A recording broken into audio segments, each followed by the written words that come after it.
জাতিসংঘের রিপোর্ট হাসিনা এবং তার দলের রাজনৈতিক ভবিষ্যৎ।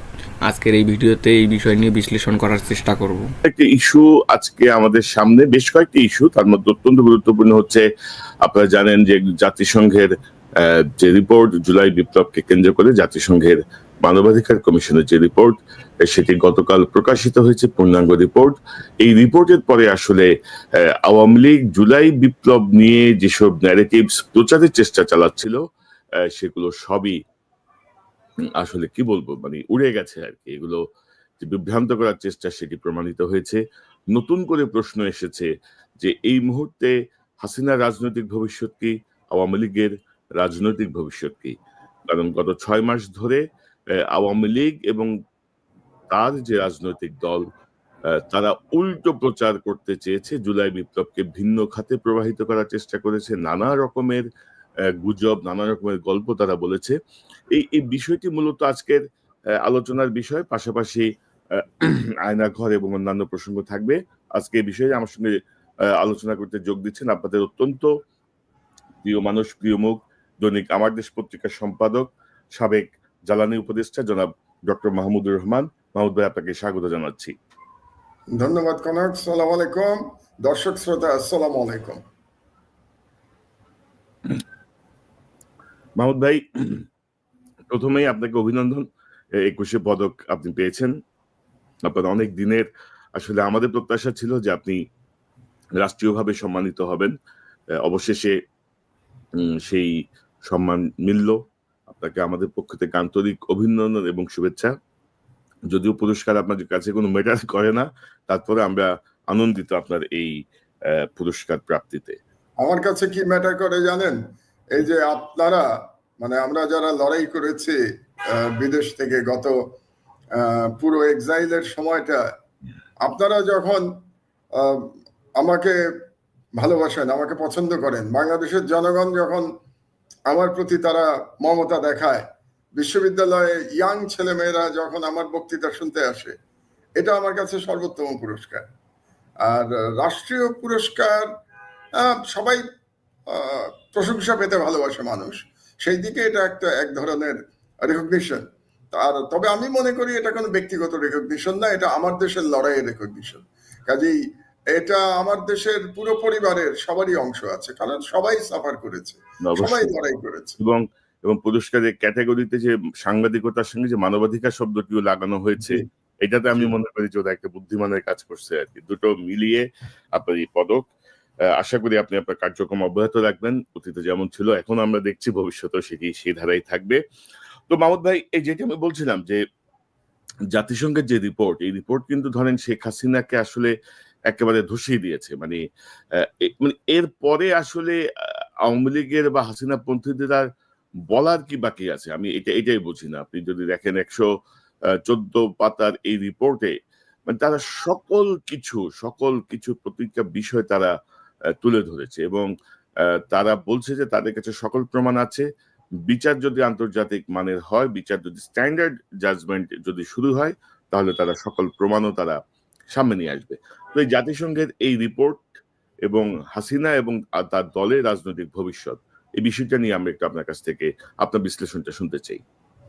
আসলে কনক, আমরা গত 5 বছর ধরে হাসিনার সরকার সম্পর্কে যেটা বলে আসছিলাম বাইরে থেকে, যেটা একটা ফ্যাসিস্ট সরকার, একটা বর্বর সরকার, এবং আমি তো সেই 2013 সাল থেকে এদেরকে ফ্যাসিবাদী সরকার বলেছি, সেটাই এই রিপোর্টের মাধ্যমে আরো প্রমাণিত হয়েছে। যদিও এই রিপোর্টটি মূলত জুলাই বিপ্লবের গণহত্যার উপরে এই রিপোর্টটি পড়েছি, আমি পুরোটা রিপোর্টটি পড়েছি। তো এই রিপোর্টের মাধ্যমে আমি যেটা মনে করি যে হাসিনার রাজনৈতিক কবর হয়ে গেছে, তার রাজনৈতিকভাবে তাকে দাফন করা হয়ে গেছে, এবং রাজনৈতিকভাবে হাসিনার কিংবা হাসিনাপন্থী আওয়ামী লীগের ফিরে আসার আমি আর কোনো সুযোগ দেখি না বাংলাদেশে। যদিও মনে হচ্ছিল যেন হাসিনা কিছুদিন ধরে যেরকম বক্তৃতা করছিল এবং যে বক্তৃতা দেওয়ার সুযোগ তাকে ভারত সরকার করে দিচ্ছিল, তার মাধ্যমে মনে হচ্ছিল যে আওয়ামী লীগ আবার একটু চাঙ্গা হওয়ার চেষ্টা করছে। তো দুটো ঘটনার মধ্যে দিয়ে আওয়ামী লীগের এই চাঙ্গা হওয়ার প্রচেষ্টা আমি মনে করি সম্পূর্ণভাবে পরাজিত হয়েছে। প্রথম ঘটনা ছিল যে তার বক্তৃতার সঙ্গে সঙ্গে সাধারণ জনগণ যেভাবে 32 নম্বরকে গুড়িয়ে দিয়েছে। কারণ 32 নম্বর গুড়িয়ে দেওয়ার মাধ্যমে তারা ফ্যাসিবাদের এক আইকন, আমি শুধু আইকন বলি না, আমি আমার লেখায় লিখেছি যে এটা অ্যাকচুয়ালি আওয়ামী লীগের জন্য একটা মন্দির বানানো হয়েছিল যেখানে শেখ মুজিবের পূজা করা হতো, এবং এই মন্দিরটা বানানো হয়েছিল ভারতীয় বয়ানকে শক্তিশালী করবার জন্য। তো সেই বয়ান এবং মন্দিরকে ঘুরিয়ে দিয়েছে বাংলাদেশের জনগণ, এবং তার পরপরই আপনার এই রিপোর্টটি চলে এলো। তো এর মাধ্যমে, এর মধ্য দিয়ে যে হাসিনার যে গণহত্যা, হাসিনার যে মানবতা বিরোধী অপরাধ, সেগুলো প্রমাণিত হয়ে গেল। কাজে এইটা প্রমাণিত হওয়ার পরে শেখ হাসিনার বিচারে আমি মনে করি আর কোনো বাধা রইল না, প্রমাণের আর কোনো সমস্যা নাই বলেই আমি ধারণা করি।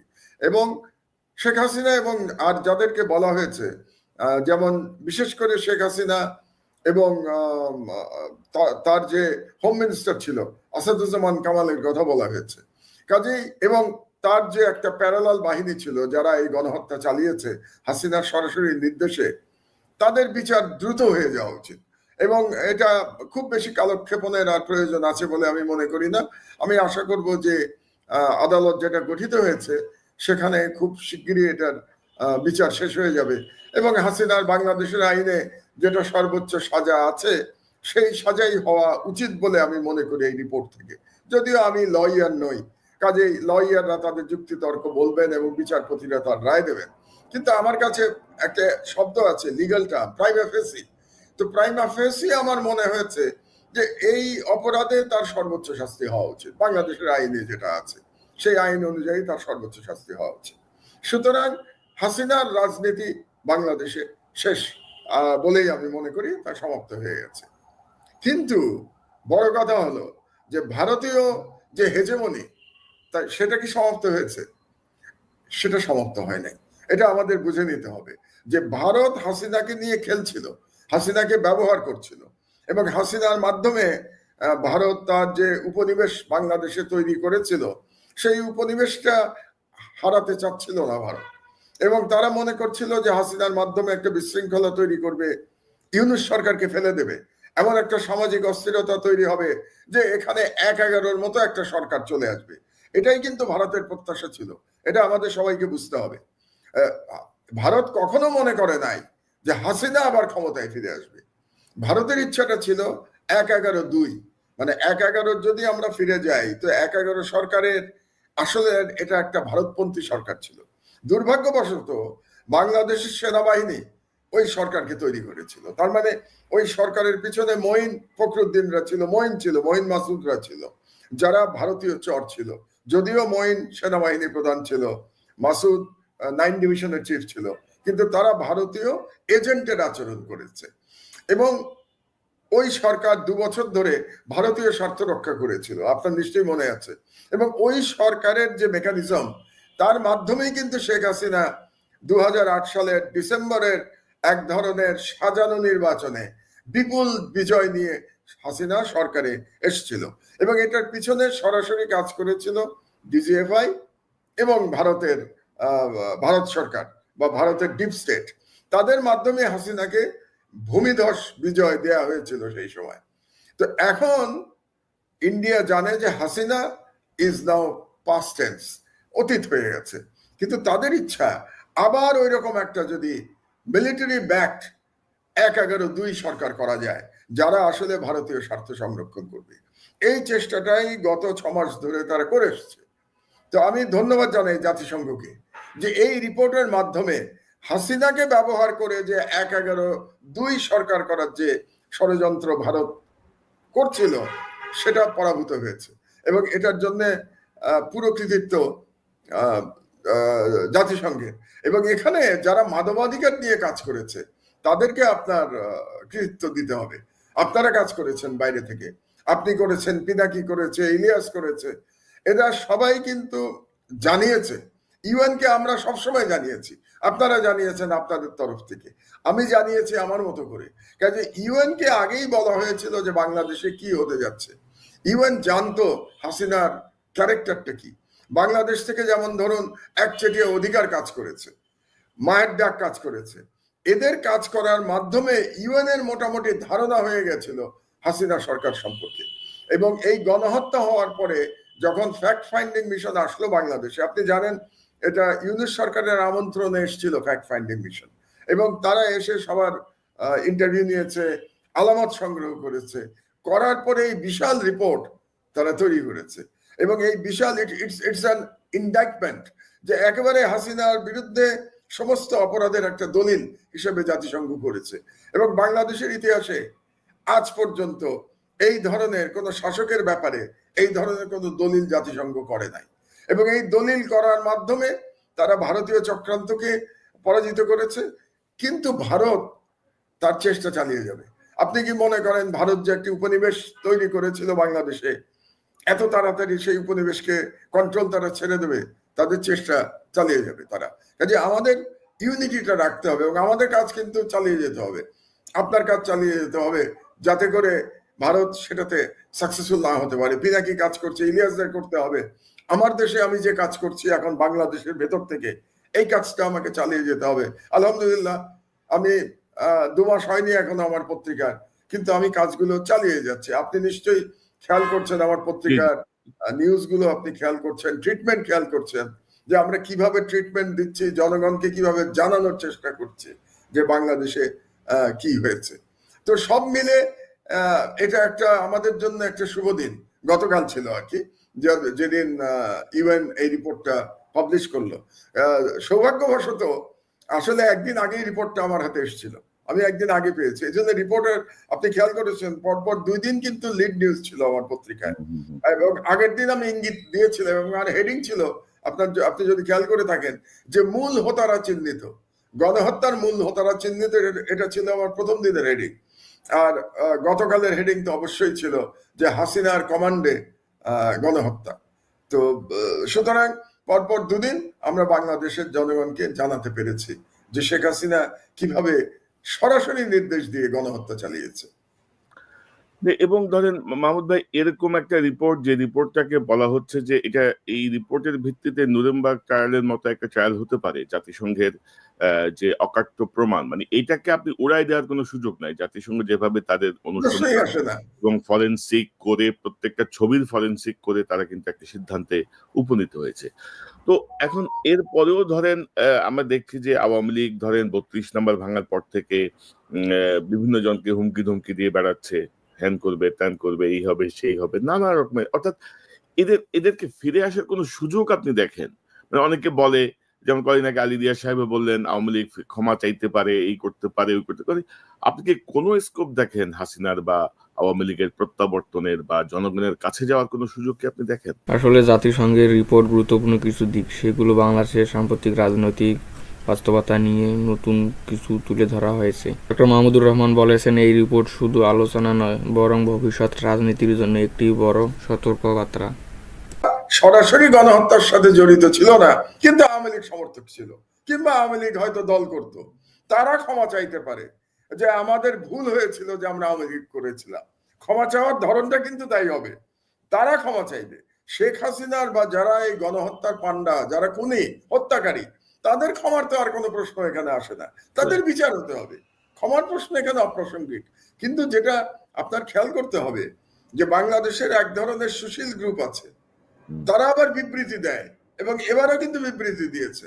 এবং যারা বিবৃতি দিয়েছে 32 নম্বর ভাঙার পরে, আপনি খেয়াল করবেন এই দলটা কারা। এই দলটা আসলে লুকানো আওয়ামী লীগের। তারা আওয়ামী লীগের 15 বছর আওয়ামী ফ্যাসিবাদকে তারা সমর্থন জানিয়েছে। সুলতানা কামাল চক্রবর্তী, আমি একটা নামই যদি বলি, সুলতানা কামাল চক্রবর্তী আওয়ামী লীগের প্রত্যেকটা হত্যাকাণ্ডকে সমর্থন করেছে। শাপলা চত্বরে যে হত্যাকাণ্ড হয়েছিল সেটাকে সমর্থন করেছে। এবং আওয়ামী লীগের বিরুদ্ধে আপনি, আমি, কিংবা অধিকার, আদিলুর রহমান খান, তিনি যখন রিপোর্ট করছিলেন বাংলাদেশ থেকে, এখন উপদেষ্টা আদিলুর রহমান খান, তিনি যখন জীবনের ঝুঁকি নিয়ে রিপোর্ট করছিলেন যে বাংলাদেশে কিরকম ভাবে মানবাধিকার হরণ হচ্ছে, তার বিরুদ্ধে সুলতানা কামাল চক্রবর্তী ভারতীয় পত্র পত্রিকায় সাক্ষাৎকার দিয়ে বলতো যে আদিলুর রহমান খানের কথা আপনারা বিশ্বাস করবেন না। আদিলুর রহমান খান বিএনপি আমলে কিছুদিন ডেপুটি অ্যাটর্নি জেনারেল ছিল। যেহেতু সে ডেপুটি অ্যাটর্নি জেনারেল ছিল 2001 থেকে 2006 মধ্যে, আমার মনে হয় বছর 2 Adilur Rahman Khan deputy attorney general ছিলেন। এই কারণে সুলতানা কামাল চক্রবর্তী বলতে চাইতেন যে আদিলুর রহমান খানের কথা হচ্ছে প্রপাগান্ডা, বাংলাদেশে কোনো হিউম্যান রাইটস ভায়োলেশন হচ্ছে না। অথচ সুলতানা কামাল চক্রবর্তী নিজেকে মানবাধিকার কর্মী দাবি করেন। তো আমি একটা এক্সাম্পল দিয়ে আপনাকে দেখালাম যে এই যে গ্রুপটা, যারা বেসিক্যালি আওয়ামী লীগের এবং কট্টর ভারতপন্থী এবং ভয়ানকভাবে ইসলাম বিদ্বেষী, তারা কিন্তু তাদের কর্মকাণ্ড অব্যাহত রাখবে এবং তারা চেষ্টা করবে আওয়ামী লীগকে পুনর্বাসন, এবং আওয়ামী লীগ পুনর্বাসনের সঙ্গে সঙ্গে তারা কিন্তু ভারতীয় যে হেজিমনি সেটাকে আবার বাংলাদেশে প্রবেশ করাতে চাইবে। তো সেটার ব্যাপারে আমাদের সতর্ক থাকতে হবে, জনগণকে সতর্ক থাকতে হবে এবং এদেরকে চিহ্নিত করতে হবে। আমরা তো এবার হত্যাকারীদের চিহ্নিত করলাম, কিন্তু হত্যাকারীদের যারা সমর্থক ছিল 15 বছর ধরে, যারা এই ফ্যাসিবাদকে গড়ে উঠতে সহায়তা করেছে, সিভিল সোসাইটি বলেন, মিডিয়া বলেন, জুডিশিয়ারি বলেন, কি বলে ব্যুরোক্রেসি বলেন, তাদের সবাইকে চিহ্নিত করতে হবে যে কারা 15 বছর ধরে এমন একটা ভয়ঙ্কর ফ্যাসিবাদ তৈরি হতে দিয়েছে বাংলাদেশে তাদের সমর্থনের কারণে, এবং তারা এই গণহত্যাকেও সমর্থন করেছে। আপনার মনে আছে যখন গণহত্যা চলছে, মানে জুলাই মাসে যখন শুরু হয়েছে গণহত্যা এবং অব্যাহতভাবে চলছে, তখনও কিন্তু এই গোষ্ঠী আওয়ামী লীগকে সমর্থন করেছে। কাজে এদেরকেও আপনার চিহ্নিত করা দরকার সামাজিকভাবে, এদের এক ধরনের সাজা হওয়া দরকার সামাজিকভাবে। এবং মাহমুদ ভাই, 32 নম্বর ভাঙার পরে যে বিবৃতি বা যে কান্নাকাটি, মানবাধিকার রিপোর্টের পরে, জাতিসংঘের এই রিপোর্টের পরে কিন্তু আমরা কোনো সুশীলকে ওইভাবে দেখছি না, মানে এটাকে সমর্থন করে বা আওয়ামী লীগের প্রতি নিন্দা জানিয়ে বা মানবাধিকারের ব্যাপারে সোচ্চার হয়ে কোনো কথা বলতে আমি এখনো দেখিনি। আপনি দেখেছেন কিনা আমি এখন পর্যন্ত তাদের কোনো সারা শব্দ নাই। এবং যারা 32 নম্বর ভাঙা নিয়ে এত কান্নাকাটি করলো, আমরা যদি একটু অতীতে ফিরে যাই, যখন বেগম খালেদা জিয়ার বাড়ি, যেটা জিয়াউর রহমান প্রেসিডেন্ট জিয়ার বাড়ি ছিল ক্যান্টনমেন্টে, সেই বাড়ি যখন ভেঙে গুড়িয়ে দেওয়া হলো এবং সেই বাড়িতে গুড়িয়ে দিল এবং এটা একটা লিগ্যাল বাড়ি ছিল খালেদা জিয়ার, তখন এই শ্রেণীকে কিন্তু আমরা একটা শব্দ উচ্চারণ করতে দেখি নাই। এবং আপনার আর একটা মনে আছে কিনা যে পার্লামেন্টে, তথাকথিত পার্লামেন্ট, যেটা একটা ভুয়া পার্লামেন্ট ছিল 15 বছর ধরে, সেই পার্লামেন্টে আওয়ামী লীগের নেতারা অবিরত হুমকি দিত যে জিয়াউর রহমানের মাজারও গুড়িয়ে দেবে। আপনার কি মনে আছে যে জিয়াউর রহমানের মাজার এখান থেকে লাশ উঠিয়ে নিয়ে তারা ইয়েতে নিয়ে যাবে, বগুড়ায় নিয়ে যাবে? এই হুমকি কিন্তু প্রতিনিয়ত দেয়া হতো। তখনও এদের মুখে আমরা কখনো প্রতিবাদ শুনি নাই। কাজেই এদের এই প্রতিবাদটা আসলে আর কিছু না, এই প্রতিবাদটা হচ্ছে আওয়ামী লীগকে পুনর্বাসন করার জন্য, কারণ এরা আওয়ামী লীগের একটা অংশ। এই সুশীল শ্রেণী, এই সাংবাদিক শ্রেণী, এবং এরা আওয়ামী লীগকে সমর্থন করে এসছে, এবং এরা বেসিক্যালি দুর্নীতিবাজও। এরা যে শুধু মানে ফ্যাসিবাদের সমর্থক তাই না, এরা কিন্তু করাপ্ট সব, এই সাংবাদিকরাও সব করাপ্ট, এটা আমাদের মনে রাখতে হবে। ইতিমধ্যে যেসব তথ্য আসছে ওই প্রসঙ্গে আমরা যাবো মাহমুদ ভাই। জি, আরেকটি গুরুত্বপূর্ণ বিষয় আমি একটু বলতে চাই। ধরেন এই অন্তর্বর্তীকালীন সরকারের এখন পর্যন্ত ধরেন মৃতের সংখ্যা নিয়েও কিন্তু ধরেন আমরা চূড়ান্ত কোনো ফিগার পাই নাই। জাতিসংঘ বলছে 1400 জন, একদম ডেফিনেটলি তারা 1400 জনকে হত্যার কথা বলছে। তার মধ্যে 13% হচ্ছে শিশু, মানে যাদের বয়স 18 বছরের নিচে। তো পাশাপাশি রিপোর্টে আরেকটা বিষয় এসছে যে আমাদের রাজনৈতিক দল জামাতে ইসলামী এবং ছাত্র শিবির তাদেরকে রেসপন্ড করে নাই প্রপারলি, আর্মি থেকেও রেসপন্ড করা হয়নি, আর্মি বা ডিজিএফআই থেকেও এই অনুসন্ধানে প্রপারলি রেসপন্ড করা হয়নি। এই বিষয়টা কি, কেন, কিভাবে, কি মনে করেন আপনি? এটা কি ভয়ে, কি অনুরাগে, কি? আমি জানি না। আর্মির দিক থেকে এক ধরনের হয়তো তাদের অপরাধ বোধ কাজ করেছে সেনাবাহিনীর, কারণ এই রিপোর্টে পরিষ্কার বলা হয়েছে যে সেনাবাহিনী থেকেও গুলি করা হয়েছে, এই রিপোর্টের মধ্যে আছে। কিন্তু তার মানে সেনাবাহিনীও দায় মুক্তি পাচ্ছে না। এবং এখন সেনাবাহিনীর যারা কমান্ডার বা আর্মি চিফ জেনারেল ওয়াকার, তাদের দায়িত্ব হচ্ছে এখন যে কারা গুলি চালিয়েছে তাদেরকে চিহ্নিত করা। যেমন আমার কাছে একটা খবর আছে যে যখন জুনিয়র অফিসাররা বাধ্য করলো সিনিয়রদের এই ঘোষণা দিতে যে ছাত্রদের উপরে আর গুলি চালানো হবে না, এটা সম্ভবত 2 কিংবা 3 তারিখে, আগস্টের 2 বা 3 তারিখে জুনিয়র অফিসাররা বাধ্য করলো। এখানেও কিন্তু সিনিয়রদের কোনো ক্রেডিট নাই। জুনিয়ররা বললো আমরা আর গুলি চালাতে পারবো না আমাদের ভাই বোনের উপরে, আমাদের সন্তানের উপরে। কিন্তু তারপরেও কোন কোন কমান্ডাররা এই ডাইরেকশন যেটা ছিল আর্মি চিফের, যে আর গুলি চলবে না, এটাকে প্রত্যাখ্যান করে তারা গুলি চালিয়েছে। এবং তার মধ্যে একজন ব্রিগেডিয়ারও ছিল, যার টেলিভিশনে যার সাক্ষাৎকার প্রচারিত হয়েছিল ওই সময়, এবং তিনি খুব অহমিকার সাথে বলেছেন যে আমরা সব ঠান্ডা করে দিচ্ছি, আমরা এই আন্দোলন আমরা থামিয়ে দেব। তো যারা 3 তারিখের সেই ঘোষণার পরেও, সেনাপ্রধানের ঘোষণার পরেও যে আর গুলি চালানো হবে না সাধারণ জনগণের উপরে বা বিক্ষোভকারীদের উপরে বা ছাত্র জনতার উপরে, যারা গুলি চালিয়েছে তাদেরকে তো এখন আইনের আওতায় আনতে হবে। হয় সেনাবাহিনী নিজে কোর্ট মার্শাল করবে, অথবা তারা পুলিশের হাতে তুলে দেবে এদের বিচারের জন্য। তো আপনি যে প্রশ্নটা করলেন যে সেনাবাহিনী কেন নীরব থেকেছে, তাদের মধ্যে একটা অপরাধবোধ ছিল, এবং এই অপরাধবোধ তারা ঢাকতে চেয়েছে। কারণ এই সেনাবাহিনী তো আয়নাঘর তৈরি করেছিল, আমাদের ভুললে চলবে না। তো এই সেনাবাহিনী আয়নাঘরের স্রষ্টা ছিল। আর জামাতের প্রশ্ন বিভ্রান্তিকর, জামাত কেন রেসপন্ড করলো না? এটা জামাতের কিছু কিছু রাজনীতি কনফিউজিং এবং ভুল বার্তা দিচ্ছে।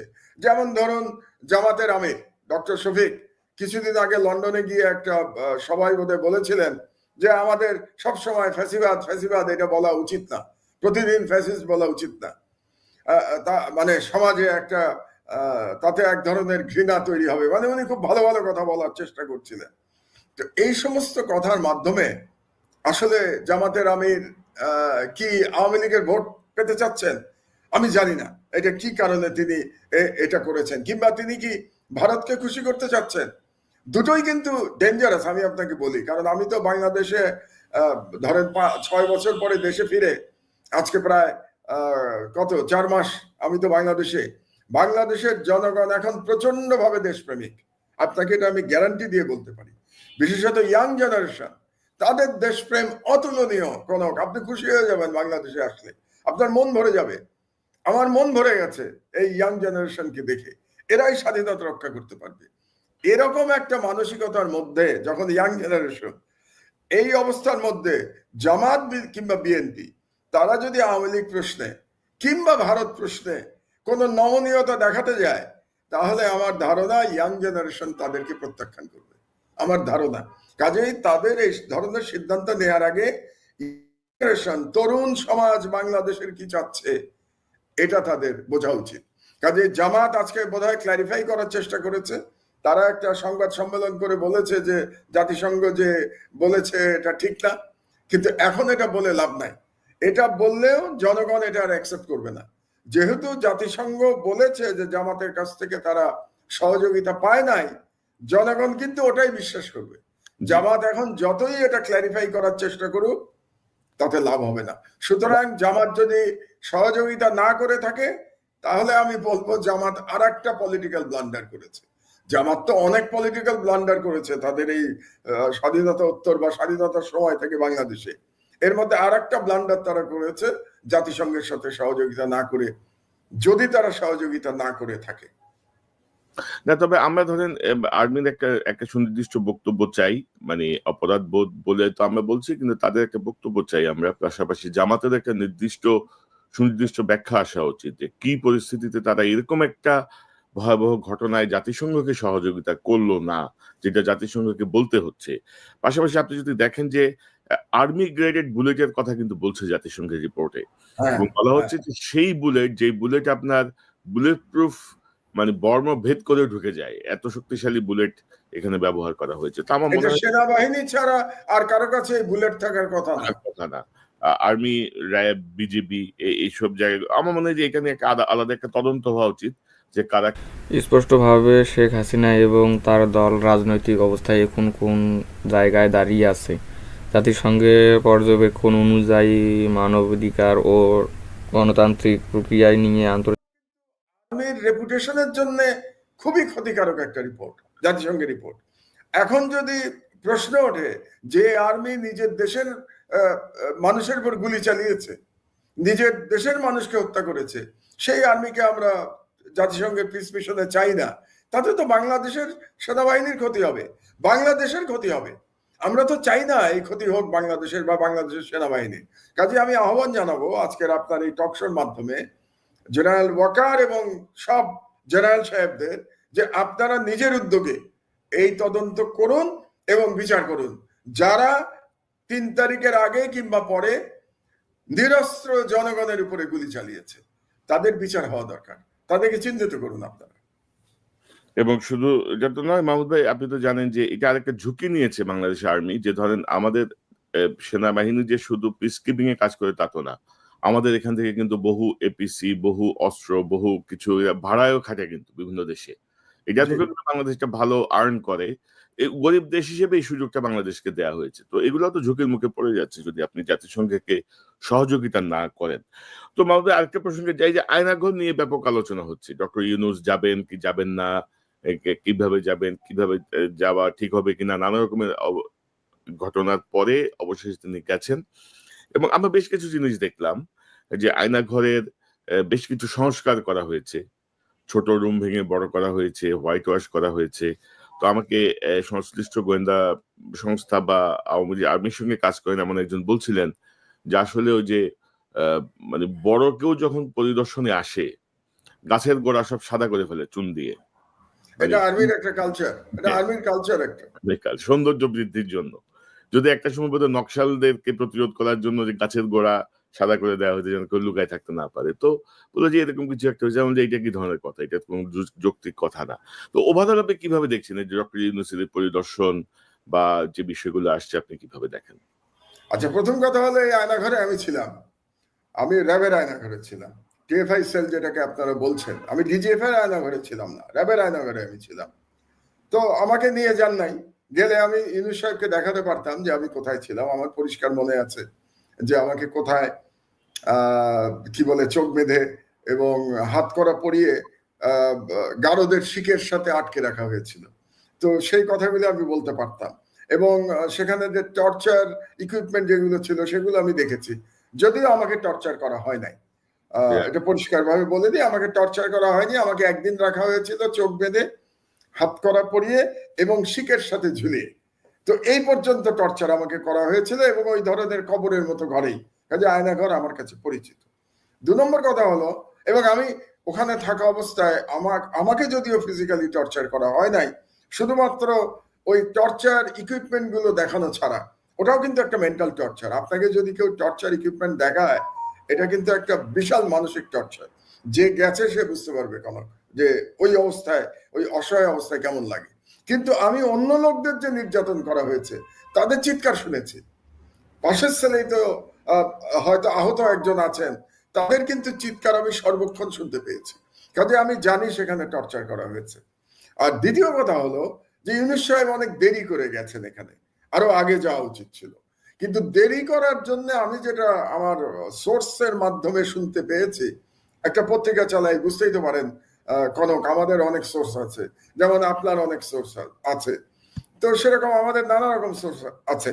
আমি শুনেছি সেনাবাহিনী থেকে নাকি বাধা ছিল, তারা চায় না ইউনূস সাহেব এটা দেখতে যান। তো সেনাবাহিনী এটা বাধা দিয়ে অন্যায় করেছে, তাদের উচিত হয় নাই। অন্যের অপরাধ আপনি কেন নিজের কাঁধে নিচ্ছেন? আমি ওয়াকার সাহেবকে এটাই বলবো, কারণ আমি বিশ্বাস করতে চাই যে উনি এইসব আয়নাঘরের দায়িত্ব ছিলেন না। তো উনি যদি আয়নাঘরের দায়িত্বে না থাকবেন, তাহলে এটা দেখলে সমস্যা কোথায়? তার তো উল্টা সহযোগিতা করা উচিত ছিল ইউনূস সাহেবকে, বরং ইউনূস সাহেবকে নিয়ে দেখানো উচিত ছিল, আর্মি চিফের নিজেরই উপস্থিত থাকা উচিত ছিল। এবং তারপরেও আমি বলবো, দেরিতে হলে ইউনূস সাহেব গেছেন, বিদেশি সাংবাদিকদের নিয়ে গেছেন, এবং জনগণের কাছে এটা আরো পরিষ্কার হয়েছে। এবং কাকতালীয় ভাবে, এটাও কিন্তু ইন্টারেস্টিং কনক, যে দিনে ইউনূস সাহেব গেছেন ওই দিনেই কিন্তু জাতিসংঘ রিপোর্ট বের হয়েছে। কাজে এটা এক ধরনের কাকতালীয় ব্যাপার ঘটে গেছে। কিন্তু জনগণের কাছে পুরো যে টর্চার রেজিম যেটা ছিল, হাসিনার যে টর্চার কিলিং যে রেজিম ছিল, এটার চেহারা পরিষ্কার করে ফুটে উঠেছে জনগণের কাছে। কিন্তু আমার কাছে খারাপ লাগছে 2-1টা ব্যাপারে। এই যে ভিজিট হয়েছে, এটা নিয়ে আবার পলিটিক্স হচ্ছে, এটা আমার কাছে খুব দুর্ভাগ্যজনক মনে হচ্ছে। যেমন ধরো, এই ভিজিটকে কেন্দ্র করে কাকে নেওয়া হয় নাই আর কাকে নেওয়া উচিত ছিল, এটা নিয়ে একটা অনর্থক বিতর্ক তৈরি করা হয়েছে। এই বিতর্কটা অনভিপ্রেত, কারণ আপনি কাকে নিয়ে যাবেন? এরকম ভিকটিম তো অনেকে আছে, আপনি সব ভিকটিমকে কি নিয়ে যাবেন? যেমন আমি বললাম, আমিও তো ভিকটিম, আমাকে তো দেন নাই ইউনূস সাহেব, আমাকে তো বলেন নাই যে মাহমুদুর রহমান আপনি আসেন আমাদের সাথে, তো বলেন নাই। বাট ইটস অল রাইট, আমাকে বলতেই হবে এমন তো কোনো কথা নাই। তারপরে ভিকটিমের ফ্যামিলি নিয়ে কথা উঠছে, তো ভিকটিমের ফ্যামিলি নিয়ে যদি কথা ওঠে, কোনো ভিকটিমের ফ্যামিলি তো অনেক, আমরা তো জানি মিনিমাম 600 মানুষ গুম হয়ে গেছে, এবং আরো হয়তো আরো কয়েক হাজার এই আয়নাঘরে বন্দি ছিল। তো ফ্যামিলি নিতে গেলে তো আপনাকে হাজার হাজার লোক নিয়ে যেতে হবে, এবং এই কারণে একটা দাবি উঠতে শুরু করেছে যে আদিলুর রহমান খানকে পদত্যাগ করতে হবে। খুব দুর্ভাগ্যজনক, কারণ এই আদিলুর রহমান খান বাংলাদেশে সব থেকে বেশি মানবাধিকারের জন্য লড়াই করেছে। এই আদিলুর রহমান খান সেনাবাহিনীর মানে ডিজিএফ এর ভয় না পেয়ে এই আয়নাঘর এবং টর্চার দুনিয়ার সামনে তুলে ধরেছে দিনের পর দিন। এবং পুরো উপদেষ্টা পরিষদে যদি ব্যক্তিগতভাবে কেউ ভিকটিম হয়ে থাকে, তাহলে সেটা আদিলুর রহমান খান। তিনি জেলে গেছেন, তার সহকর্মী জেলে গেছে, তাদের মামলায় সাজা হয়েছে, তা আমরা, তিনি রিমান্ডে গেছেন, আর আজকে আদিলুর রহমান খানকে আপনি পদত্যাগ করতে বলছেন। এটা খুবই দুর্ভাগ্যজনক। কাজে আজকে দাবি ওঠা উচিত ছিল সবার পক্ষ থেকে যে আয়নাঘর যারা বানিয়েছে তাদের সাজা দিতে হবে, তাই না? আর্মির মধ্যে যারা আয়নাঘর বানিয়েছে তাদেরকে চিহ্নিত করতে হবে, পুলিশের মধ্যে যারা আয়নাঘরে নিয়ে মানুষ খুন করেছে তাদেরকে চিহ্নিত করতে হবে, তাদের বিচার হতে হবে। তা না করে আমরা যে বিতর্ক তৈরি শুরু করেছি যে কে গেল আর কে গেল না, এতে করে আমাদের লড়াইটা দুর্বল হচ্ছে। আমাদের যে মানবাধিকারের জন্য লড়াই, যে আবার যেন কোনো ফ্যাসিবাদ বাংলাদেশে না আসে, আর কোনো সরকার যেন এইভাবে মানুষের উপরে জুলুম না চালায়, এই লড়াইটা ক্ষতিগ্রস্ত হচ্ছে। এটা বলতে গিয়ে আমাকে নিল না কেন, আমাকে সম্মান দিল না কেন, এই লড়াইতে আমাদের মানে আমি একজন বর্ষিয়ান নাগরিক হিসাবে সবাইকে বলবো, দয়া করে আপনারা এই অনর্থক কাদা ছেড়াছড়ি করবেন না, ঐক্যবদ্ধ থাকুন। এবং আমাদের আমরা সবাই মিলে বলি যে ওই যে বলে না যে নেভার এগেইন, আর যেন কখনো এই ধরনের কোন সরকার বাংলাদেশে না আসে, এটাই আমাদের চাওয়া উচিত। তবে মাহমুদ ভাই, আপনি যেটি বলছিলেন যে অন্যের অপরাধের দায় কেন আর্মি আসলে ঢাকতে চাচ্ছে বা নিতে চাচ্ছে, এখন তো ধরেন তদন্ত আরেকটা হওয়া উচিত যে কারা এই ছোট ছোট রুম ভেঙে বড় করলো, কারা এটাকে হোয়াইট ওয়াশ করলো, এটাও আইডেন্টিফাই করা দরকার। কারা আলামত নষ্ট করলো, মানে ধরেন যে সেনাবাহিনীতে যারা চাকরি করে তারা কি জানে না যে আলামত কত গুরুত্বপূর্ণ? তাদেরকে তো এগুলো সব পড়ানো হয়, তাদের ট্রেনিং এর মধ্যেই এগুলো থাকে। এবং ধরেন সেনাবাহিনীর সম্মান যেটি গেছে গত 2009-এর 1/11 থেকে, এই হাসিনার পুরো রেজিমে আর্মিকে যেভাবে মেলাইন করা হয়েছে, মানে কি বলবো, মানে জনগণের বিপক্ষে অসম্মানের জায়গায় নিয়ে যাওয়া হয়েছে, সেটি রিগেইন করার জন্য আসলে এটা একটা খুব ভালো সময় আর কি। মানে 10-15 জন সেনা কর্মকর্তাকে রক্ষা করতে যে পুরো সেনাবাহিনীর উপরে দায় চাপিয়ে আমার মনে হয় যে এটা ঠিক হচ্ছে না আর কি। মানে একেবারেই ঠিক। এবং এটা আমার কাছে অদ্ভুত যুক্তি মনে হচ্ছে গণক, কারণ যখন শেখ হাসিনার আমলে দুই জেনারেলকে ধরে নিয়ে যাওয়া হলো কেন? তথাকথিত 10 ট্রাক অস্ত্র মামলায়। এবং দুজন জেনারেলকে নিয়ে তারা কিন্তু রাষ্ট্রীয় দায়িত্ব পালন করেছিল, তারা কিন্তু কাউকে হত্যা করে নাই, তারা মারে নাই, তারা আয়নাঘর বানায় নাই। তাদেরকে বলা হলো যে তারা 10 ট্রাক অস্ত্র ভারতে স্মাগলিং করছিল, ভারতের বিদ্রোহীদের কাছে নাকি তারা পাঠাচ্ছিল। এই অপরাধে যখন দুজন জেনারেলকে জেলখানায় নিয়ে তাদেরকে পুলিশ রিমান্ডে নিয়ে ফিজিক্যাল টর্চার করা হয়েছে, আমি জানি কনক, তাদেরকে ফিজিক্যাল টর্চার করা হয়েছে, তখন সেনাবাহিনীর মান যায় নাই। আর আজকে আপনি আয়নাঘরের যারা স্রষ্টা, আয়নাঘরে যারা মানুষকে জুলুম করেছে, যারা মানুষকে হত্যা করেছে, তাদেরকে ধরলে পরে আপনাদের ইজ্জত যাচ্ছে। ইন্ডিয়ার কাছে যখন দেশ আপনারা তুলে দিয়েছেন স্বাধীনতা, তখন আপনাদের ইজ্জত যায় নাই। আমি নামই বলি, জেনারেল তারেক সিদ্দিকী সম্পর্কে আজকেই আমি শুনছিলাম তার বাড়িতে নাকি বস্তা বস্তা টাকা নিয়ে যাওয়া হতো। এবং আজকে আমাকে একজন রিটায়ার্ড জেনারেল আজকে আমাকে বলে গেছেন, কনক তার নাম বলছি না আমি, কারণ আমি অনেক কিছু নিয়ে তদন্ত করছি, তিনি বলে গেছেন তারেক সিদ্দিকীর বাড়িতে বস্তা বস্তা টাকা পাঠানো হতো, এবং তারেক সিদ্দিকী সেই টাকা, তার স্ত্রীও সেই টাকা ম্যানেজ করতেন, যেটা কিন্তু কর্নেল শহীদও বলেছিল লন্ডন থেকে, তারেক সিদ্দিকীর স্ত্রীর কথা। এবং এই তারেক সিদ্দিকীর তারেক সিদ্দিকী নিজে ঠিক করতো কোন সেনাবাহিনীর অফিসারকে সাজা দেওয়া হবে, কাকে আর্মি থেকে বের করে দেওয়া হবে, মিথ্যা অপবাদ দেওয়া হবে, কাকে মানে প্রমোশন দেওয়া হবে। এবং এই তারেক সিদ্দিকী রয়ের সাথে মিলে বাংলাদেশ সেনাবাহিনীকে 15 বছর ধরে ধ্বংস করেছে। তখন সেনাবাহিনীর মনে হয় নাই যে তাদের প্রতিবাদ করা উচিত। তখন সেনাবাহিনীর ইজ্জত যায় নাই। যখন বিডিআর, তথাকথিত বিডিআর বিদ্রোহে যখন সেনাবাহিনীর অফিসাররা ম্যাসাকার্ড হয়েছে, আর মঈন এবং অন্য জেনারেল সাহেবরা চুপ করে দাঁড়িয়ে দাঁড়িয়ে তামাশা দেখেছেন, তখন সেনাবাহিনীর ইজ্জত যায় নাই। আর আজকে ইজ্জত যাচ্ছে, এই আয়নাঘর পরিদর্শনে গেলে ইজ্জত যাচ্ছে, আয়নাঘর যারা বানিয়েছে তাদেরকে সাজা দিলে ইজ্জত যাচ্ছে সেনাবাহিনীর। এটা কেমন ইজ্জত? আমি তো এই ইজ্জতের কোনো মানে বুঝতে পারছি না। বরং আমি মনে করি বর্তমান সেনাবাহিনী যারা চালাচ্ছেন, সেনাপ্রধান সহ, তাদের দায়িত্ব এই অপরাধের কোনো দায়ভার না নেয়া। তাদের বলা উচিত সবাই মিলে, আমরা এর জন্য দায়ী না, এবং এর জন্য যারা দায়ী তাদের বিরুদ্ধে আমরাই ব্যবস্থা নেব। আপনারা ব্যবস্থা নেন, আপনারা কোর্ট মার্শাল করেন, তাদেরকে কোর্ট মার্শাল করে তাদেরকে বিচারের আওতায় আনেন। এবং মাহমুদ ভাই, কোনোটাই কিন্তু অপারেশন অর্ডার করে সুনির্দিষ্ট দায়িত্ব দেয়া না। প্রত্যেকেই অতি উৎসাহী ভূমিকায় যে হাসিনার গুডবুকে ওঠার জন্য, ব্যক্তিগত লাভালাভের জন্য এই বিষয়গুলোর সঙ্গে যুক্ত হয়েছিলেন। যতটুকু তাই না, হাসিনার কল রেকর্ড আছে আমার কাছে, কনক হাসিনার কল রেকর্ড আছে। হাসিনা কল রেকর্ডে সেনাবাহিনীর কর্মকর্তাদের, পুলিশকে এবং র্যাবকে নির্দেশ দিচ্ছে হেলিকপ্টার থেকে গুলি করার জন্য। সে নির্দেশ দিচ্ছে lethal weapon, lethal weapon, lethal শব্দ ব্যবহার করছে হাসিনা, লিথাল শব্দ ব্যবহার করে বলছে মানুষ খুন করবার জন্য। তো এটাতে সেনাবাহিনীর ইজ্জত যায় নাই।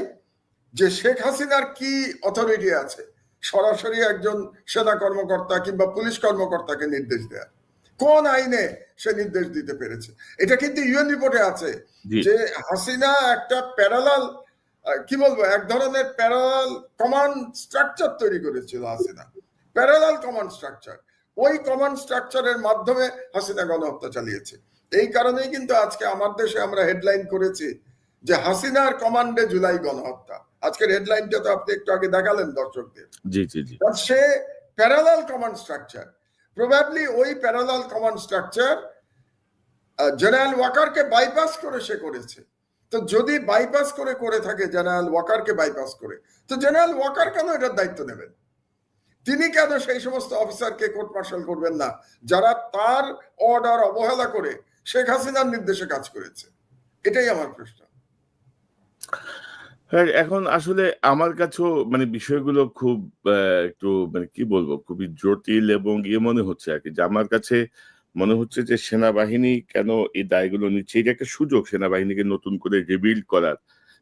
যে বদনামে তারা ভাগী হয়েছেন 2009-এর 1/11 থেকে 5ই আগস্ট পর্যন্ত, বা 5ই আগস্টের আগে, বা 5ই আগস্টের যে ভূমিকা, যেভাবেই হোক যে ভূমিকা, তাতে জনগণ স্বাগত জানিয়েছে এবং এটি বোধহয় ঠিক হচ্ছে না। আশা করি তারা যদি ভাবেন, আমার মনে হয় যে ভালো হবে। আর মাহমুদ, আপনি যদি দেখেন যে আয়নাঘরের এই বিভৎসতা বা এই বিবরণ যেগুলো ধরেন আমরা আগে থেকে আসছিল, আজকে তো আর আয়নাঘর রিবিল্ড হয়নি, আগে থেকে আসছিল। এই রিপোর্ট কি শুধু কাগজে থাকবে নাকি বাংলাদেশের রাজনীতিতে বাস্তব কোনো প্রভাব ফেলবে? 2010 সালে আয়নাঘরে নেওয়া হয়েছিল, অলমোস্ট 15 বছর। কবে থেকে চিন্তা করেন, এখন আমার আর কিছু বলার প্রয়োজন নাই। তো আপনি যদি দেখেন যে এখনো আপনি যদি মাহমুদ ভাই দেখেন যে আওয়ামী লীগের পক্ষ থেকে আয়নাঘরটাকে একটা নাটক হিসেবে বলা হচ্ছে। কোনো আয়নাঘর নাই, এগুলো বানানো হয়েছে। ওই যে স্টিলের যেই শক দেওয়ার যে চেয়ার, ওই চেয়ারটা নাকি নতুন করে বানায় নিয়ে যাওয়া হয়েছে। মানে এগুলো পড়ে আমি ভাবছিলাম যে যারা এই কথাগুলো বলছে, মানে তারা বা তাদের আত্মীয় পরিজন, বন্ধু বান্ধব, স্বজন, কেউ যেন কখনো জীবনে, মানে আল্লাহ মাফ করুক, এরকম পরিস্থিতি যেন মুখোমুখি না হতে হয় আর কি। মানে চেয়ারের কথা আপনাকে বলি একটু, এটা আমার ব্যক্তিগত অভিজ্ঞতার কথা। আপনি তো জানেন সচরাচর আমি ব্যক্তিগত প্রসঙ্গ উঠাই না। মানে আমার উপর দিয়ে কি কি গেছে এটাকে আপনাদেরকে আমি বলেছি, আমি বলি নাই কিন্তু আজকে কথা প্রসঙ্গে বলছি আর কি।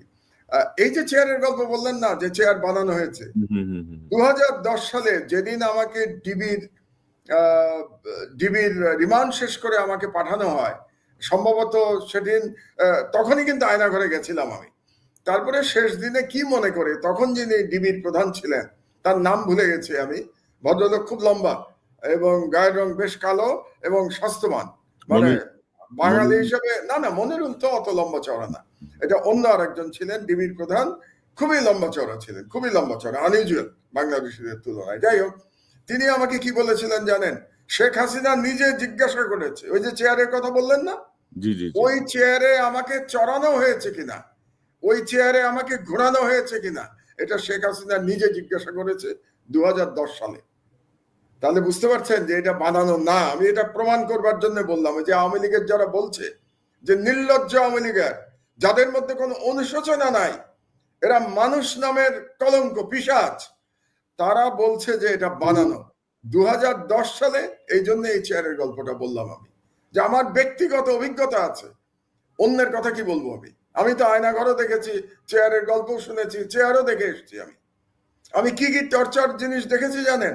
প্লাস দেখেছি, যেটা দিয়ে নখ তুলে নেওয়া হতো আয়নাঘরে, প্লাস দিয়ে নখ তুলে নেওয়া হতো, সেটা দেখেছি আমি। হাতুড়ি দেখেছি, যে হাতুড়ি দিয়ে আঙুল ভাঙা হতো। আমি ছোট ছোট করাত দেখেছি, যেই করাত দিয়ে আঙুল কাটা হতো। এগুলো আমি নিজে দেখে এসেছি আয়নাঘরে। কিসের গল্প করে আওয়ামী লীগেররা, কিসের গল্প করে? সেটা আমার নিজের চোখে দেখা।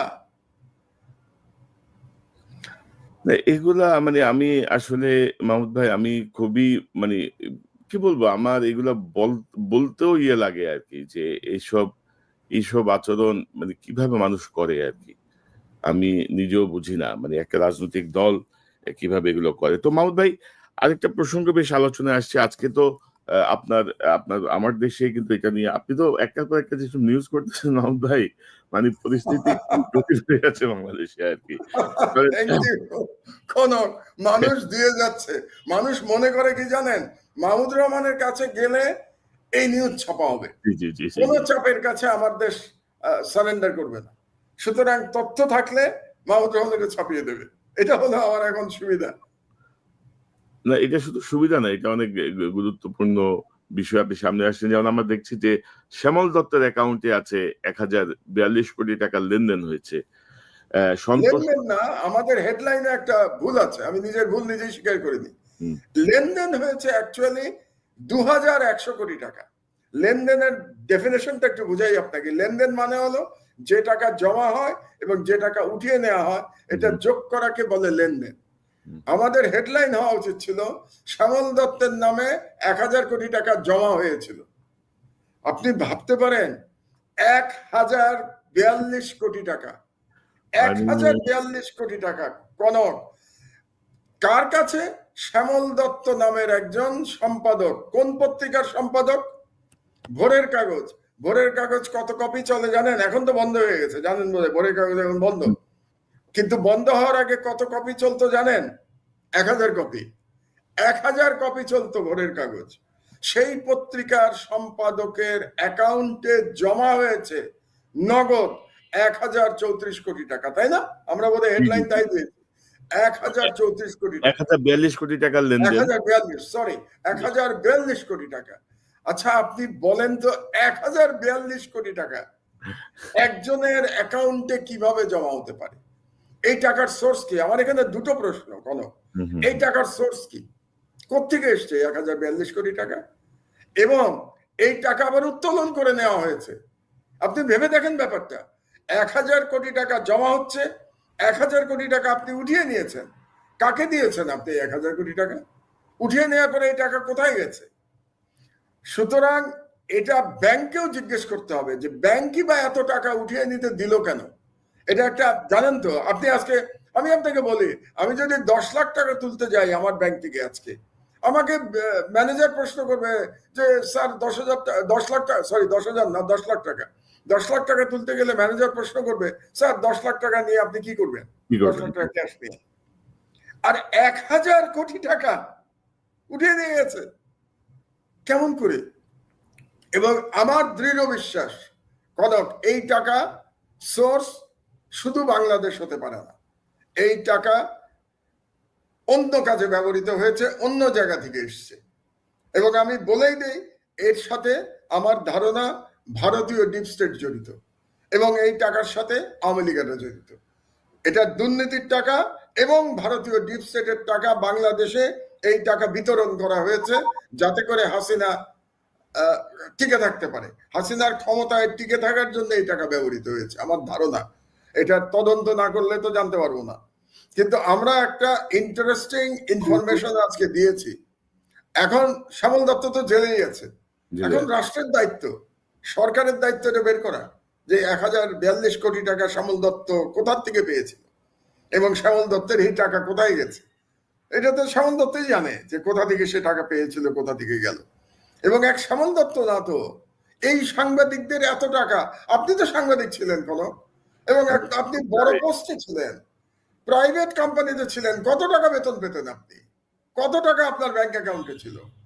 না, এবং আমি যেটা দেখছি যে আজকে অ্যাকর্ডিং টু আপনার পত্রিকার সংবাদ অনুযায়ী ধরেন সন্তোষ শর্মার অ্যাকাউন্টে 58 কোটি, আলমগীর হোসেন সমকালী সাবেক সম্পাদক বিডি নিউজের প্রথম মালিক যে 32 কোটি, অশোক চৌধুরী 30 কোটি, সৈয়দ প্রধান কবির, অশোক চৌধুরীও তো অনেক টাকা। অশোক চৌধুরী কত টাকা? অশোক চৌধুরী হচ্ছে 24 কোটি, 24 কোটি, বোরহান কবির 18 কোটি, নঈম নিজাম 16 কোটি, জাহিদুল হাসান পিন্টু 14 কোটি, ফরিদে ইয়াসমিন 10 কোটি, মধুসূদন মন্ডল 9 কোটি, শ্যামল সরকার 9 কোটি। এরা ভাবা যায় মাহমুদ ভাই এই বিষয়গুলা? জাতিসংঘের এই রিপোর্ট বাংলাদেশের রাজনীতিতে নতুন করে আলোচনার ঝড় তুলছে। প্রশ্ন উঠেছে এর প্রভাব কতটা গভীরে যাবে। তার সংসার খরচ লাগে, তারপরে এত টাকা তার অ্যাকাউন্টে কিভাবে জমা হতে পারে আর অ্যাকাউন্ট থেকে খরচ হতে পারে। তো আমার মনে হয় আমরা সরকারকে সহযোগিতা করছি। আমি আপনাকে বলি, এই পত্রিকা বের হওয়ার পর থেকে গত 2 মাস তো এখনো হয় নাই, 22 তারিখে 2 মাস হবে। আজকে তো সবে কত তারিখ? আজকে তো 13 তারিখ মাত্র। তো এর মধ্যে আমরা যে পরিমাণ খবর দিয়েছি সরকারকে, আমি মনে করি সরকারের আমাদেরকে ধন্যবাদ জানানো উচিত আমার দেশকে, কারণ এই খবরগুলো সরকারের কাছে ছিল না। এই খবরগুলো আমরা সরকারকে দিয়েছি। এখন সরকার যদি অ্যাকশন নিতে চায় তো ইউনিট সরকার অ্যাকশন নিতে পারে, তারা যদি নিতে চায়। এবং আরেকটা প্রসঙ্গে আমি একটু বলি মাহমুদ ভাই, আমি গতকাল এই জাতিসংঘের রিপোর্টটার পরে আমি এটা নিয়ে আলাদা একটা প্রোগ্রাম করার প্ল্যান করছি। আসলে অনেক অনেক ইনফরমেশন তো, ধরেন ম্যাক্সিমাম পত্রিকাতেই কিন্তু এই যে হাসিনার নির্দেশেই যে গণহত্যা, হাসিনা যে মাস্টার মাইন্ড, হাসিনা যে প্ল্যানার, হাসিনা যে সকল কিছু নিয়ন্ত্রণ করছে, এইভাবে কিন্তু আমার দেশ যেভাবে বিষয়টাকে সামনে এনেছে, এইভাবে কিন্তু অধিকাংশ পত্রিকায় চেপে গেছে। এবং আমি যদি আপনাকে দেখাই, প্রথম আলো একটা রিপোর্ট করছে অন্তর্বর্তীকালীন সরকারের সময়ও ঘটেছে মানবাধিকার লঙ্ঘন। জাতিসংঘ অনুসন্ধানী দলের প্রতিবেদন 12 ফেব্রুয়ারি, তারা এটা বাংলাদেশ সময় 14:27 2:27 তারা এই রিপোর্টটা করে। এই রিপোর্টটা এখন অবশ্যই কাম নাই, এটা আবার চেঞ্জ করে ফেলছে, তারা নিশ্চয়ই প্রতিক্রিয়া পেয়ে চেঞ্জ করছে। এখন ধরেন অন্তর্বর্তীকালীন সরকারের সময় কি মানবাধিকার লঙ্ঘন হচ্ছে, that is not the highlighted point or top line of UN report, তাই না? তো তোমরা এটাকে সামনে আনতেছো। এবং আপনি যদি দেখেন যে আমরা বারবার বলছিলাম কিন্তু বিভিন্ন সময়ে যে ফ্যাসিবাদের দোষরদেরকে আপনি যদি মিডিয়ায় রেখে আপনি গণতন্ত্রের পথে ফিরে যেতে পারবেন না, কারণ মিডিয়ার ভূমিকা তো আমরা জানি, আমরা নিজেরা প্র্যাকটিক্যালি কাজ করছি, এখনো করতেছি। সো এরাই কিন্তু বিভিন্ন রকম ভাবে ক্ষতিগ্রস্ত করতেছে। ধরেন বিএনপির কোনো ত্রুটি পাইলে এরা হেডলাইন করে দিচ্ছে, ইউনূস সরকারকে এরা আন্ডারমাইন করার চেষ্টা করতেছে। এবং ইউনূস সাহেবের যে অর্জনগুলো, এগুলো কিন্তু তারা ধরেন ওইভাবে প্রজেক্ট করে না। কিন্তু ধরেন যে আমিরাত থেকে যেভাবে বাংলাদেশিরা ছাড়া চলে আসলো, ইউরোপিয়ান দেশগুলো যেভাবে ভিসার ব্যবস্থাটা হয়ে গেল, বা আরো আরো বেশ কিছু বিষয় কিন্তু ধরেন আমাদের ইকোনমিক ক্ষেত্রে ধরেন যে সাহায্যগুলো আসলে পর্যন্ত, বাংলাদেশ বহু আগে কিন্তু মুক্তব্য পড়ে যেত, কিন্তু ক্যাশ $1 বিলিয়ন, এগুলো কিন্তু হাইলাইটেড হচ্ছে না। কিন্তু আপনি দেখেন যে আমি খুব অবাক হয়েছি যে প্রথম আলোর মতো একটা পত্রিকা জাতিসংঘের রিপোর্ট নিয়ে তাদের শিরোনাম হচ্ছে অন্তর্বর্তী সরকারের সময় করছে মানবাধিকার লঙ্ঘন। কিন্তু প্রথম আলোর লোকজনই তো এই সরকারে আছে। এই সরকারে প্রথম আলোর লোকজন দিয়ে তো বোঝাই, তাই না? নাম নিতে গেলে তো এখন বিরাট তালিকা হয়ে যাবে না প্রথম আলোর।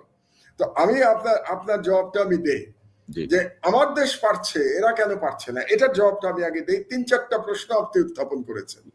আমার দেশ পারছে কেন জানেন? আমাদের এডিটোরিয়াল পলিসি খুব ক্লিয়ার। আমাদের এডিটোরিয়াল পলিসিটা কি? এটা হচ্ছে ভারতীয় হেজেমনির বিরুদ্ধে। ভারতের বিরুদ্ধে না, কিন্তু আমার কথাটা খেয়াল করুন, ভারতীয় হেজেমনির বিরুদ্ধে আমার দেশের এডিটোরিয়াল পলিসি। এক, আওয়ামী সন্ত্রাসীর বিরুদ্ধে, আওয়ামী ফ্যাসিবাদের বিরুদ্ধে। দুই, 3 নম্বর হচ্ছে মুসলমানদের মূল্যবোধের পক্ষে, মুসলমানদের মূল্যবোধের পক্ষে। 4, ইসলামোফোবিয়ার বিরুদ্ধে। এই 4টা মোটা দাগে হলো আমাদের আরেকটা বলা দরকার, 5 নম্বর হলো গুড গভর্নেন্সের পক্ষে, সুশাসনের পক্ষে। এই 5টা হলো আমাদের মূল এডিটোরিয়াল পলিসি। তো আমি আমার পত্রিকা বন্ধ হয়ে গেছিল 11 বছর আগে, এই পলিসির উপরেই আমার পত্রিকা বন্ধ হয়েছে। আমি পত্রিকা আবার চালু করলাম 11 বছর পরে, একই এডিটোরিয়াল পলিসি নিয়ে আমি পত্রিকা শুরু করেছি। এবং আমার কলিগরা, তারা আমার এই এডিটোরিয়াল পলিসির সাথে তারা একমত, তারা একাত্মতা বোধ করেন। এই জন্য আমাদের পক্ষে নিউজ কন্টেন্ট তৈরি করা খুব সহজ, কারণ আমরা কম্প্রোমাইজ করি না। আর অন্যদের ব্যাপারে কি হয়েছে জানেন, 15 বছর ধরে এরা ফ্যাসিবাদের চাটুকারিতা করেছে। বাংলাদেশের মিডিয়া ফ্যাসিবাদকে পরিপুষ্ট করেছে, ফ্যাসিবাদ দ্বারা উপকৃত হয়েছে, দুর্নীতির অংশ হয়েছে তারা। এখন যখন ছাত্র জনতা বুকের রক্ত ঢেলে বাংলাদেশের পরিবর্তন ঘটিয়েছে, তখন তারা হঠাৎ করে এডিটোরিয়াল পলিসি চেঞ্জ করতে পারছে না।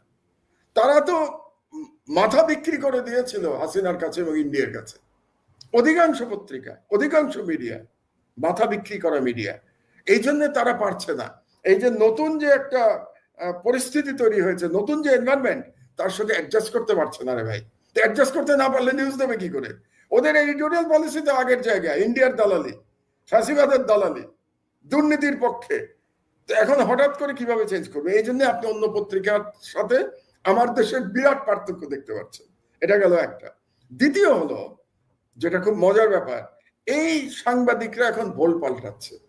ভোল পাল্টে তারা একদল ঢুকে গেছে ইউনূস সরকারের ভিতরে, এদের মধ্যে একদল ইউনূস সরকারের মধ্যে ঢুকে গেছে, আর এক দল বিএনপির উপরে সওয়ার হচ্ছে।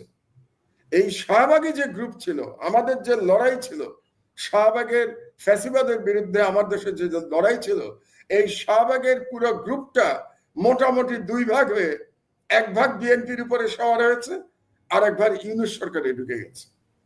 তো আমাদের বিপদের জায়গাটা হচ্ছে যে আপনার এই আমাদের যে লড়াইটা একাকী লড়াই ছিল 2013 সালে, সেই ইয়ের সময়, গণজাগরণ মঞ্চের সময় আমরা যেমন একাকী লড়াই করেছি, এখনো কিন্তু আমাদের অবস্থান মোটামুটি একাকী।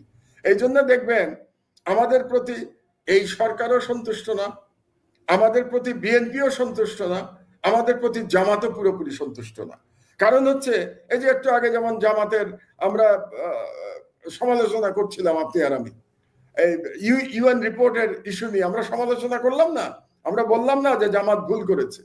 কাজে আমরা যে পজিশনটা নিয়ে রেখেছি, এই পজিশনে আমাদের কোনো বন্ধু নাই, কিন্তু আমরা কমিটেড, দেশের মানুষের কাছে আমরা কমিটেড। তো এই জন্য আমি একটু দুশ্চিন্তাগ্রস্ত যে বর্তমান সরকারেও যদি ফ্যাসিবাদের দোসররা ঢুকে পড়ে এবং বিএনপির উপরেও যদি সওয়ার হয়ে যায়, তাহলে আগামী নির্বাচনের পরে মানুষের তো ধারণা বিএনপি ক্ষমতায় আসবে, এবং তাই আসার কথা। বিএনপির যদি জনপ্রিয়তা চিন্তা করি, আমরা তার অর্গানাইজেশনাল স্ট্রেংথ চিন্তা করি, তাহলে বিএনপিরই ক্ষমতায় আসার কথা। তাহলে বিএনপির উপরে তো শাহবাগীরাই থাকবে, এবং দেখবেন এই শাহবাগীরা তখন বিএনপির উপরে থেকে ওই শ্যামল দত্তের মতো 1000 কোটি টাকা কামিয়ে ফেলেছে। আপনি অসম্ভব না। এবং দেখবেন এই শ্যামল দত্তরা বড় বড় পজিশন পেয়ে গেছে বিএনপির আমলে। আপনি অবাক হবেন না কিন্তু কনক, এটার জন্য মানসিক প্রস্তুতি নিয়ে রাখেন যে তখনও হয়তো দেখবেন এরাই ভালো ভালো জায়গায় বসে আছে।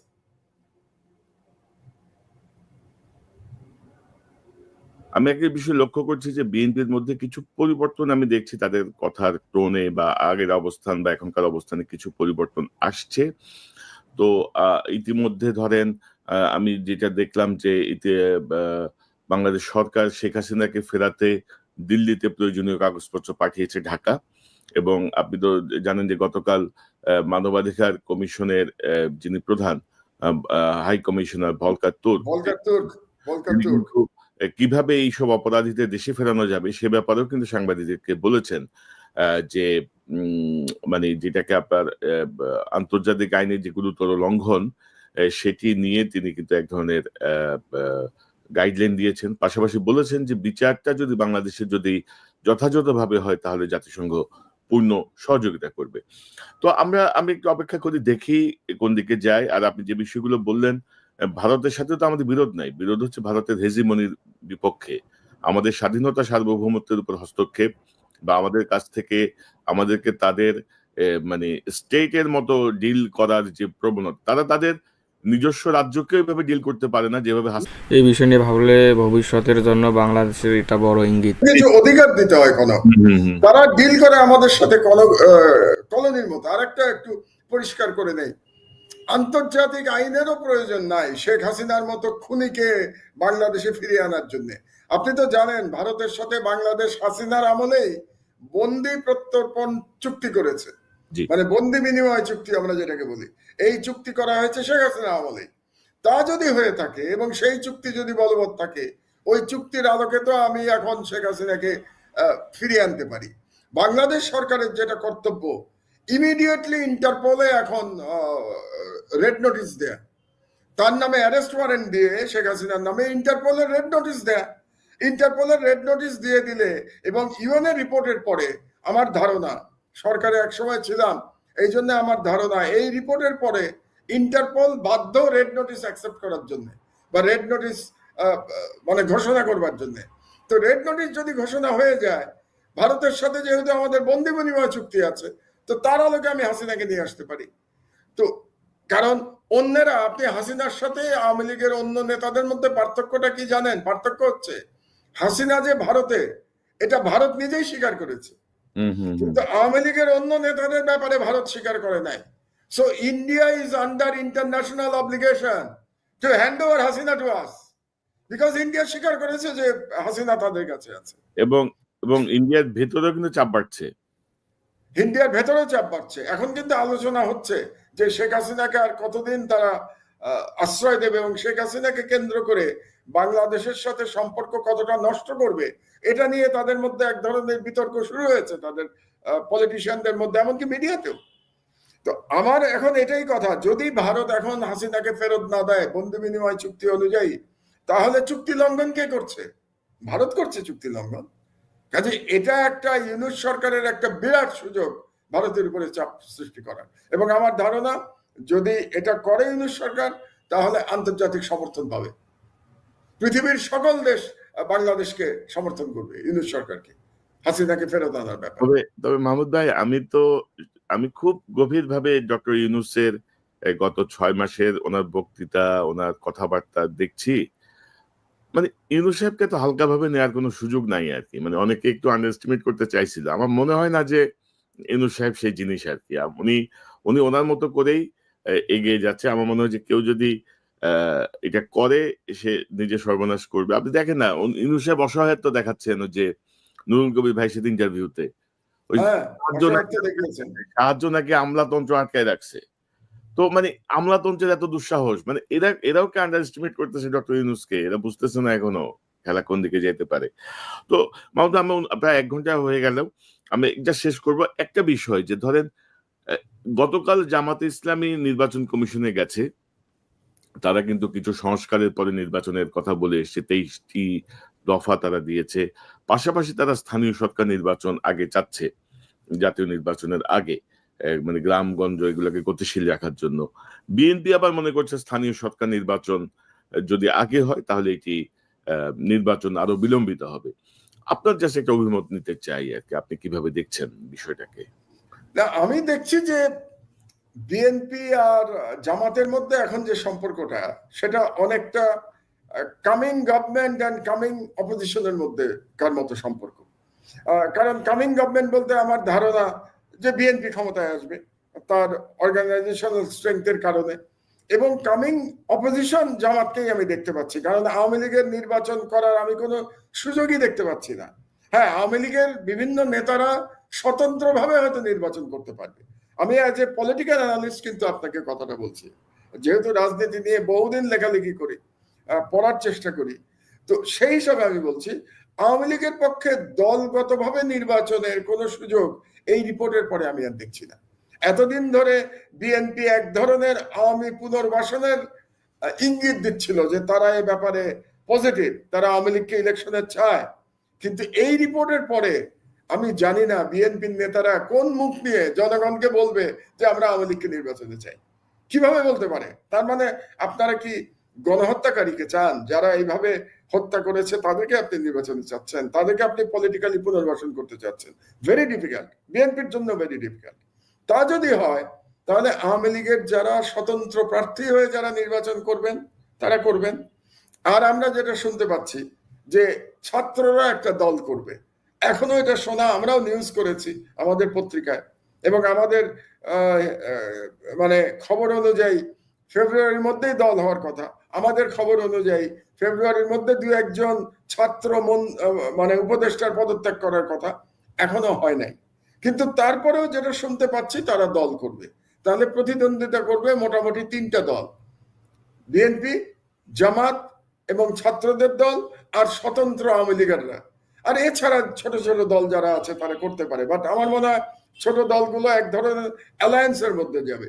কেউ কেউ হয়তো জামাতের সাথে অ্যালায়েন্স করবে, কেউ কেউ বিএনপির সাথে করবে, কেউ কেউ ছাত্রদের সাথেও করতে পারে।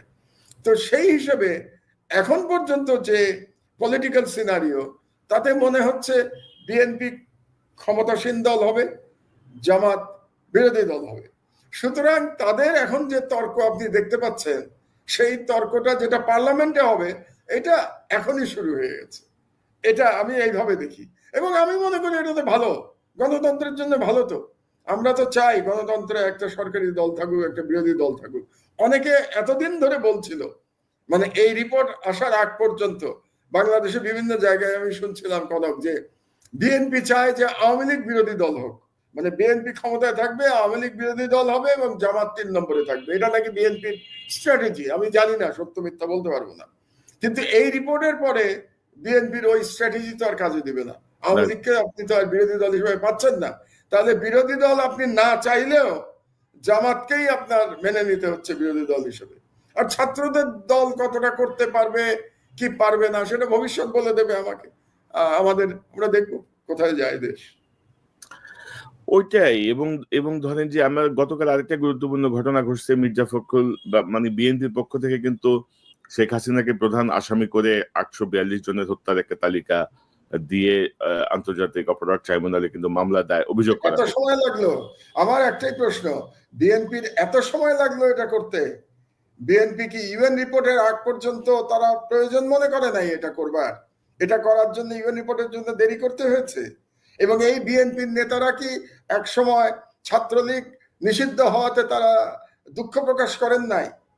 এই বিএনপি কি এক সময় শেখ মুজিবের ছবি নামানোতে দুঃখ প্রকাশ করেন নাই? এই বিএনপি কি শেখ মুজিবের মূর্তি ভাঙাকে বেশ মন খারাপ করেন নাই? এমনকি এই বিএনপি 32 নম্বর ভাঙা নিয়েও তো তাদের আপত্তি আছে, 32 নম্বর ভাঙা নিয়ে। তো এখন হঠাৎ করে তারা মামলা করতে যাচ্ছেন, তো কাজে বিএনপির রাজনীতি বোঝা একটু কঠিন। আমার যেটা মনে হয়, বিএনপির রাজনীতিতে নানা মতের লোকজন আছে, তো এক একবার এক এক ধরনের মতের লোকজন তাদের পলিসি নিয়ন্ত্রণ নিচ্ছে। এখন কে কখন নিয়ন্ত্রণ নেবে, কোন পন্থীরা কখন নিয়ন্ত্রণ নেবে বিএনপিতে, এটা বোঝা মুশকিল। কোনো তো আমরা দেখতে থাকি, আমরা মিডিয়ার লোক, আপনি আমি মিডিয়ার লোক, আমরা দেখতে থাকি বিএনপি কোন দিকে যায়। আমার অবজারভেশন, আপনি একমত হবেন যে 6 মাস পরে হাসিনা বক্তব্য দিবে, এই ঘটনাকে কেন্দ্র করে যা ঘটলো বাংলাদেশে, সেকেন্ড ওয়েভ বলবো আমি বিপ্লবে, ছাত্র জনতার যে বিপ্লব তার সেকেন্ড ওয়েভ, এর মাধ্যমে ছাত্র জনতা কিন্তু আওয়ামী লীগের প্রতি অনমনীয়তা প্রদর্শন করেছে এবং দেশের মানুষও সেটিকে সমর্থন করেছে। এবং এখন কিন্তু আন্দোলন শুরু হয়েছে আওয়ামী লীগকে নিষিদ্ধ করার। তো আমার মনে হয় যে ছাত্র জনতার যে সজাগ অবস্থান, সেটিকে প্রধান সকল রাজনৈতিক দলেরই উপলব্ধি করেই তাদের রাজনৈতিক কৌশল ঠিক করা উচিত, না হলে কিন্তু তারাও ক্ষতিগ্রস্ত হবেন। আমি এতটুকু এখান থেকে বলতে চাই। মাহমুদুল, আপনার শেষ মন্তব্য জানতে চাই। আমি যেটা বলতে চাই যে আওয়ামী লীগের প্রশ্নে আমাদের এই রাজনৈতিক দলগুলোর মধ্যে একটা একতা থাকা প্রয়োজন। মানে বিপ্লবকে সবারই ধারণ করা উচিত। জুলাই বিপ্লবকে সবারই সমর্থন করা উচিত। সেখানে ক্রেডিট নেয়া নিয়ে একটা কম্পিটিশন চলছে, এটা কি বিএনপির ক্রেডিট নাকি এটা শুধুমাত্র ছাত্রদের নাকি এটা জামাতের ক্রেডিট, এটা নিয়ে একটা রাজনৈতিক কম্পিটিশন থাকতেই পারে, কিন্তু বাংলাদেশের স্বাধীনতার প্রশ্নে তাদের একতাবদ্ধ থাকা উচিত। এবং এটার জন্য আমি আমার সাধ্যমতো আমি জোর দিয়ে বলে যাব যে আপনারা রাজনৈতিকভাবে যতই বিবাদ করুন না কেন, বাংলাদেশের সার্বভৌমত্বের প্রশ্নে এবং আওয়ামী ফ্যাসিবাদের প্রশ্নে আপনারা ঐক্যবদ্ধ থাকুন। জি, ডক্টর মাহমুদুর রহমান, আপনাকে অসংখ্য ধন্যবাদ আপনার মূল্যবান সময়ের জন্য। আমি নিশ্চয়ই নিকট ভবিষ্যতে আবার আপনাকে পাবো, অন্যান্য গুরুত্বপূর্ণ বিষয় নিয়ে আমরা কথা বলবো। আপনি ভালো থাকুন, আবারও দেখা হবে ইনশাল্লাহ। দর্শক, এতক্ষণ যারা এই অনুষ্ঠান শুনলেন, নিশ্চয়ই আপনার এই আলোচনা মর্মার্থ উপলব্ধি করতে সক্ষম হবেন। সিচুয়েশন একদম পরিষ্কার ছবি দেখা যাচ্ছে। জাতিসংঘের যে রিপোর্ট এবং তার যে প্রভাব বাংলাদেশের রাজনীতিতে, আশা করি আওয়ামী লীগ পন্থী যারা আছেন, আওয়ামী লীগার যারা আছেন, তারা বিষয়টাকে জটিল না করে, পরিস্থিতিকে জটিল না করে বাস্তবতা মেনে নিয়ে তারা আসলে তাদের কর্মকাণ্ড কর্মসূচি ঠিক করবেন। কারণ শেখ হাসিনা আর ফিরে আসতে পারবে না রাজনীতিতে, এটাই বাস্তবতা। শুধু রাজনীতিতে না, পুরো পৃথিবী জুড়েই শেখ হাসিনা এখন আসলে একঘরে হয়ে পড়েছেন। বিশেষ করে জাতিসংঘের রিপোর্টের যে তীব্রতা, জাতিসংঘের রিপোর্টের যে গুরুত্ব, আমি এই রিপোর্টটি আমার ডেসক্রিপশনে দিয়ে দেবো, পিডিএফটা আপনারা পড়ে দেখতে পারেন। যে তীব্রতা, যে ভয়াবহ বিবরণ জাতিসংঘের, এরপরে আসলে পুরো পৃথিবী জুড়েই শেখ হাসিনা এবং আওয়ামী লীগের জন্য রাজনীতিটা একটু কঠিনই হয়ে গেছে বলা চলে। আশা করি বাস্তবতা মেনে নেবেন। ছাত্র জনতার অভ্যুত্থানের মাধ্যমে, বিপ্লবের মাধ্যমে আমাদের যে অন্তর্বর্তীকালীন সরকার, সেই সরকারও যথাযথভাবে কাজ করছে না। তারাও আশা করি আরো সক্রিয় হবেন গণতন্ত্রের পথে এবং প্রয়োজনীয় কিছু সংস্কারের মাধ্যমে, বিশেষ করে ফ্যাসিস্টদের, দোসরদের ব্যাপারে তাদের আরো কঠোর ভূমিকা আমরা প্রত্যাশা করি। কারণ ফ্যাসিস্টদের, দোসরদেরকে তোষণ করে বা পালন করে এই বিপ্লবের ফল কোনোভাবেই সফল হবে না। দর্শক, এই চ্যানেলটি সাবস্ক্রাইব করে আমাদের পাশে থাকুন, এই চ্যানেলের মেম্বারশিপ নিয়ে আমাদের পাশে থাকুন। আবারও দেখা হবে ইনশাল্লাহ। আসসালামু আলাইকুম।